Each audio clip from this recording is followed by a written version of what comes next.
Murat Bey hoş geldiniz. Hoş bulduk hocam. Şimdi bir kontrole geldiniz. Tamam, ben böyle hastayı yakalayınca hemen bir video çekiyorum, kontrol videosu. Şimdi siz yaklaşık olarak zannedersem 2 haftadan beri kullanıyoruz protezi. Evet. Bize gelmeden önce bu hastalık size ne gibi sıkıntılar yaşatıyordu, neler yaşıyordunuz ya da çözüm olarak neler bulmaya çalıştınız? Bunları anlatır mısınız? Çözüm olarak burun ameliyatından, küçük dilimin ufaltılmasından, spap malzemesinden, maskesi kullanmaktan bütün yolları denedim buraya kadar, yani buraya gelene kadar. Peki bunları dediniz. Peki bu hastalık size neler yaşatıyordu?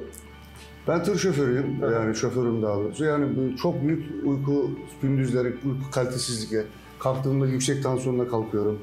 Yani mutsuz, çok yemek yeme iştahı oluyordu, İştah açılıyordu. Bu da kilo aldırıyordu. Yani genel olarak bir sürü sıkıntıları vardı anlatabileceğim yani. Siz o zaman bu çözüm olarak küçük dil operasyona geçirdiniz, burun operasyona geçirdiniz. Evet. Bir de maske kullandınız. Evet. Bize bize gelmenizdeki neden neydi? Bu tedavileri siz başvurdunuz, bunları yaptınız ama sonra bize geldiniz horlama protez için. Neden geldiniz bize? Size gelmenize yani arayışlardaydım yani bunun daha basit bir şeyi, daha yani teknolojik bir şeyler olduğunu yani düşünerekten.